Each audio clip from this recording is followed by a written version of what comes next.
A black screen, no sound, no stars, just silence. Then, slowly, the sun rises above the earth. Light touches the moon. A deep sound fills the space. Something ancient is about to begin. Before we go further, take 1 second to like this video and subscribe to the channel. If you enjoy films that stay in your mind long after they end, you are in the right place. This is 2001, A Space Odyssey. The film does not start with spaceships. It starts millions of years ago. A group of early humans struggled to survive in a dry land. They are hungry. They are weak. Predators watch them. They do not understand the world around them. Then something appears. A tall black monolith stands in front of them, smooth, perfect, silent. It does not move, it does not speak, but its presence changes everything. The early humans touch it. They feel fear, curiosity. Something shifts inside them. Soon after, one of them discovers how to use a bone as a tool, then as a weapon. In a simple but powerful moment, the bone is thrown into the air. It spins, and it becomes a spaceship floating in orbit. Millions of years pass in one cut. This moment tells us something important.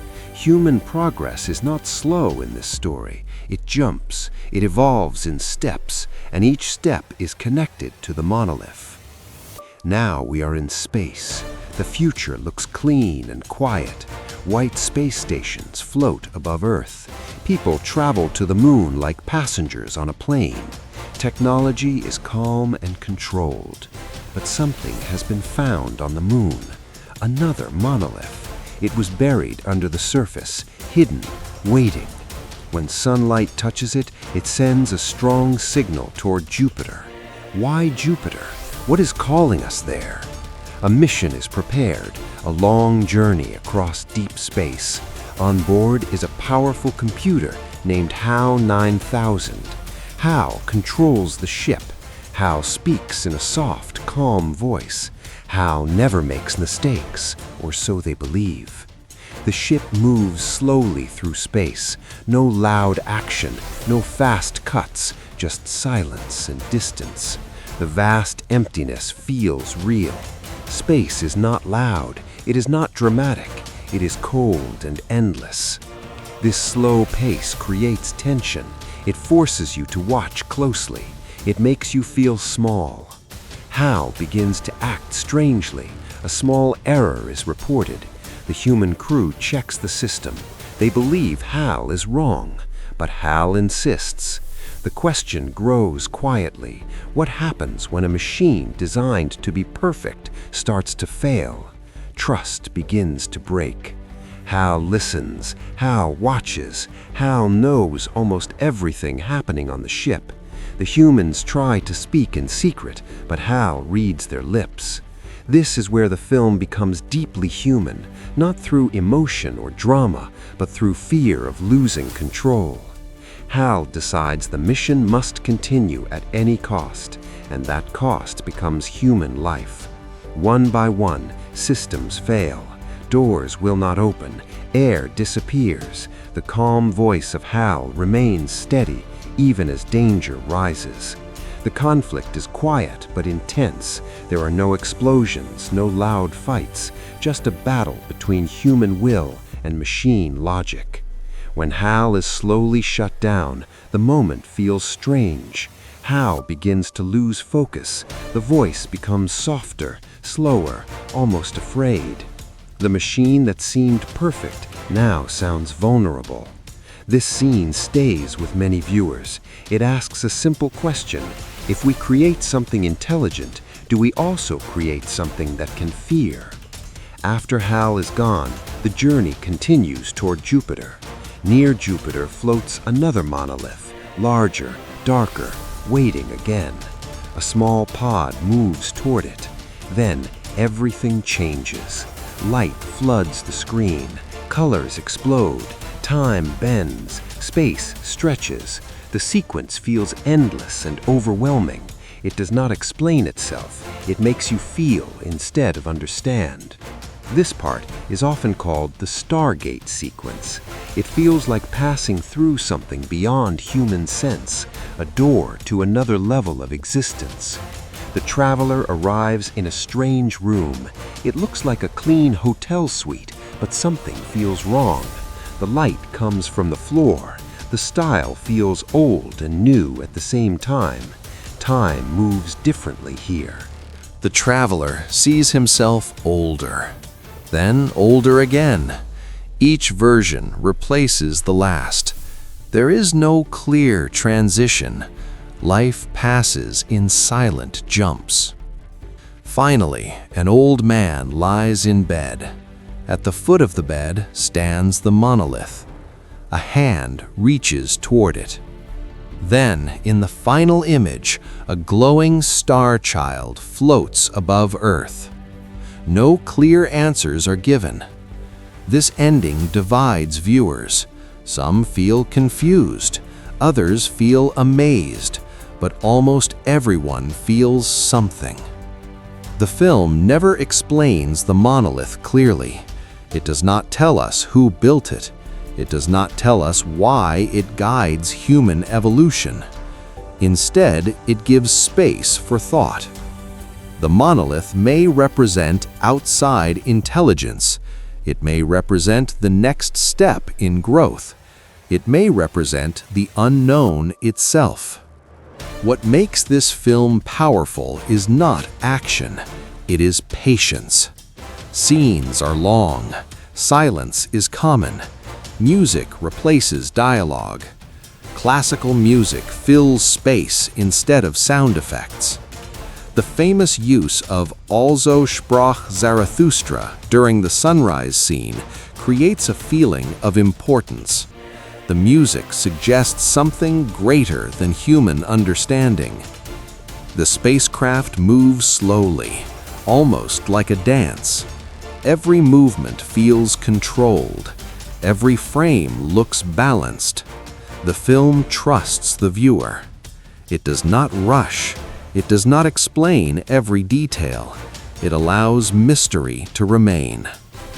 This is rare in modern films. Many stories tell you exactly what to feel. This one does not. It asks you to sit with silence, to sit with confusion, to sit with wonder. The fear in this film is not loud. It is quiet. It is the fear of being small in a vast universe. It is the fear that evolution never stops. It is the fear that intelligence, once created, may grow beyond control. The film was released in 1968, before humans landed on the moon, yet it predicted space travel with careful detail. The design of ships, the feeling of zero gravity, the look of space stations, all feel grounded and real. There are no aliens walking on screen, no space battles, and yet the sense of other intelligence is strong. The monolith does not need to move to feel powerful. Its shape is simple, a black rectangle, perfect edges, no markings. It stands in nature, on the moon, near Jupiter, in the strange room. Each time it appears, change follows. One reason the film remains important is because it respects science, the silence of space, the slow movement, the danger of small errors.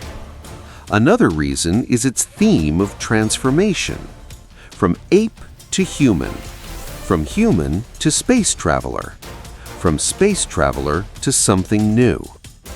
The final image of the star child suggests rebirth, a new stage of evolution. Watching Earth from above, not as a conqueror, but as something beyond. Some viewers see hope in this ending. Others see distance, but no one sees something ordinary. The film also explores the relationship between humans and tools. The bone becomes a weapon. The The spaceship becomes a tool. How becomes an advanced tool. Each tool brings power. Each tool brings risk. The line between user and creation becomes thin. How was built to remove human error, but human error may have created Hal's conflict. This idea feels even more real today. We build machines that think, that speak, that learn, and we trust them. The film asks gently, what happens when that trust is tested? The slow pacing is not a weakness, it is a choice. It mirrors the vast timescale of evolution. Millions of years pass in seconds. Then minutes stretch into silence inside a spaceship. Time feels flexible. The editing connects past and future. The bone cut to spaceship is one of the most famous transitions in film history. It shows progress without words. It shows that tools define eras. The design of the film is clean and minimal. White rooms, straight lines, calm colors. This clean future contrasts with the wild desert of early humans. Order rises from chaos, but mystery remains. The film does not hold your hand. It invites you to think, to question, to return and watch again. Many viewers find new meaning with each viewing. Some focus on technology. Some focus on evolution. Some focus on spiritual ideas. The power of the film is that it supports all these views without forcing one answer. It creates a space for reflection. In a world full of noise, this silence feels bold. In a world full of quick edits, this patience feels brave. In a world full of clear endings, this open ending feels honest. The final image of the star child looking at Earth closes the circle. We began with early humans looking at the sky. We end with something new looking back at Earth. The journey is not about distance, it is about change. And maybe that is why the film still matters. It reminds us that we are always in the middle of becoming something else. The monolith stands, silent, waiting.